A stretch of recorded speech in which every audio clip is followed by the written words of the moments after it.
ശ്രീമദ് ഭഗവത്ഗീത ധ്യാനം.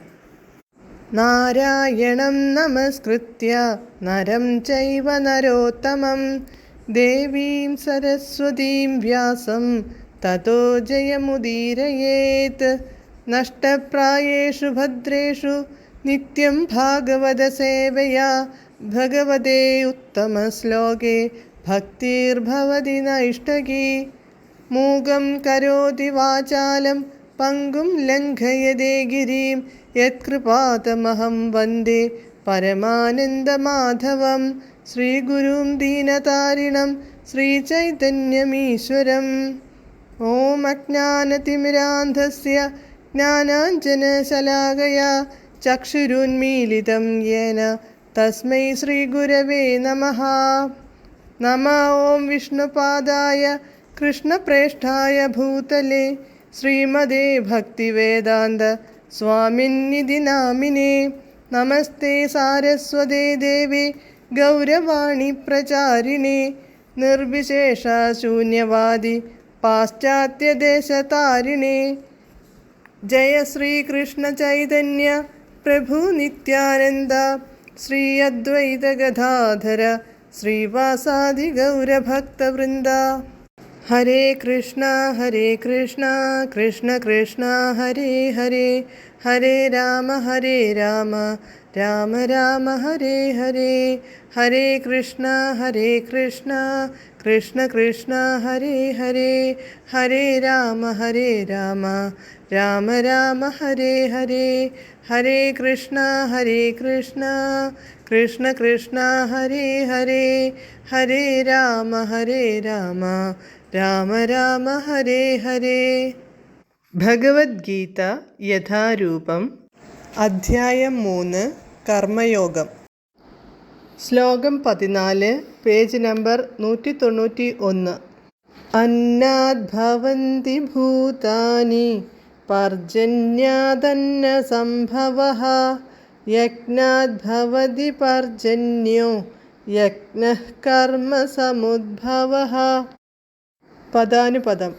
അന്നാത്ത് ധാന്യങ്ങളിൽ നിന്ന്, ഭൂതാനി ഭൗതിക ശരീരങ്ങൾ, ഭവന്തി വളരുന്നു ഉണ്ടാകുന്നു, പർജന്യാത് മഴയിൽ നിന്നാണ്, അന്നസംഭവഃ അന്നം ഉണ്ടാവുന്നത്, യജ്ഞാത് യജ്ഞങ്ങളിൽ നിന്ന്, പർജന്യഃ മഴ, ഭവതി ഉണ്ടാവുന്നു, യജ്ഞഃ യജ്ഞം, കർമ്മ സമുദ്ഭവഃ നിയത കർത്തവ്യത്തിൽ നിന്നുണ്ടാകുന്നു.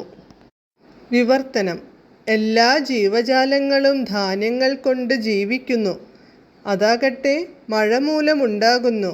മഴ യജ്ഞത്തിൽ നിന്നുണ്ടാകുന്നു. യജ്ഞങ്ങൾ വിധിപ്രകാരമുള്ള കർമ്മങ്ങളിൽ നിന്നും. ഭാവാർത്ഥം. ഭഗവത്ഗീതയുടെ വിശിഷ്ട വ്യാഖ്യാതാവായ ശ്രീ ബലദേവ വിദ്യാഭൂഷൺ ഇങ്ങനെ എഴുതുന്നു.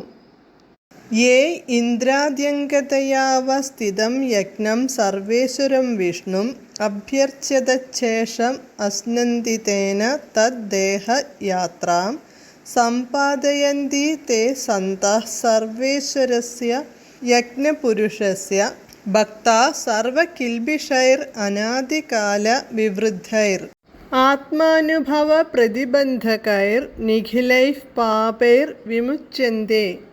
സകല യജ്ഞങ്ങളുടെയും ഭോക്താവ്, യജ്ഞപുരുഷനെന്നറിയപ്പെടുന്ന ദേവാദിദേവനായ ശ്രീ ഭഗവാനാണ്.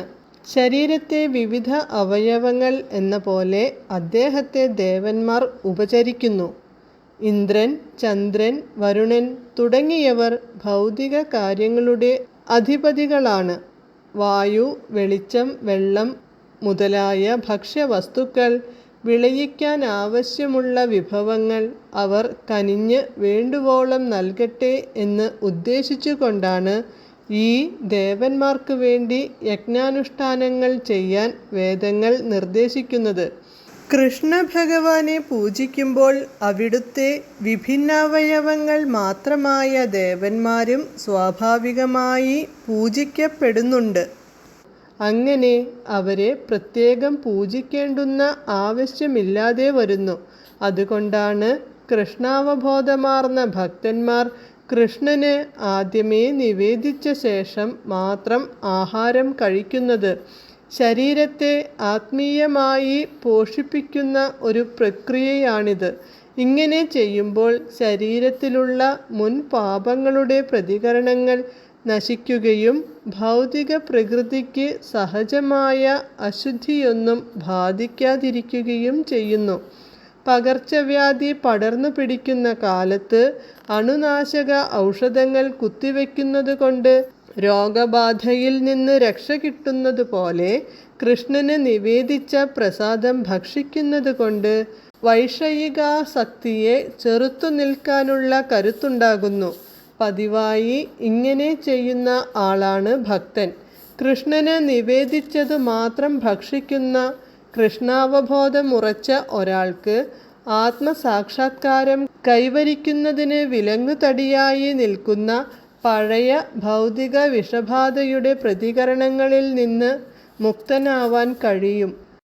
മറിച്ച് അങ്ങനെ ഭക്ഷണം നിവേദിക്കുന്നതിന് മുമ്പ് കഴിക്കുന്ന ഒരാളുടെ പാപകർമ്മങ്ങൾ വർദ്ധിച്ചു വരികയാൽ അവയുടെ പ്രത്യാഘാതങ്ങളെ അനുഭവിക്കാൻ വേണ്ടി അടുത്ത ജന്മത്തിൽ പന്നിയുടെയും നായയുടെയും ശരീരം എടുക്കേണ്ടി വരുന്നു.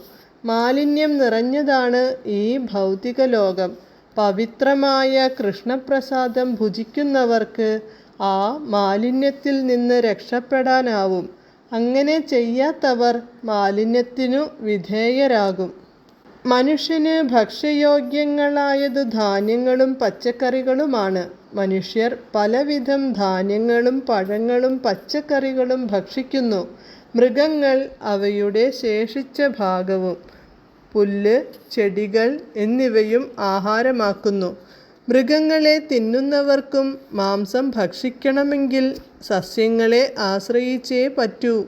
അതുകൊണ്ട് കൃഷിഭൂമിയിലെ ഉത്പന്നങ്ങളെയാണ്, ഫാക്ടറികളിലെ ഉത്പന്നങ്ങളെയല്ല നിലനിൽപ്പിനായി നമുക്ക് ആശ്രയിക്കേണ്ടി വരുന്നത്. കൃഷിഭൂമിയിലെ ഉത്പാദനം വേണ്ടും വണ്ണമുള്ള മഴയെ ആശ്രയിച്ചിരിക്കും. മഴയാകട്ടെ ഇന്ദ്രൻ, സൂര്യൻ, ചന്ദ്രൻ, വരുണൻ മുതലായ ഭഗവത് കിങ്കരരെയും.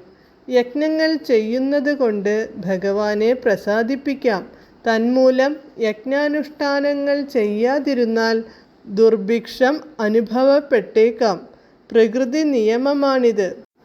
ഭക്ഷണ ദൗർബല്യമുണ്ടാകാതിരിക്കാൻ വേണ്ടിയെങ്കിലും യജ്ഞം, വിശേഷിച്ച് കലിയുഗത്തിലേക്ക് വിധിക്കപ്പെട്ട സങ്കീർത്തന യജ്ഞം അനുഷ്ഠിക്കപ്പെടേണ്ടതാണ്. ഹരേ കൃഷ്ണ.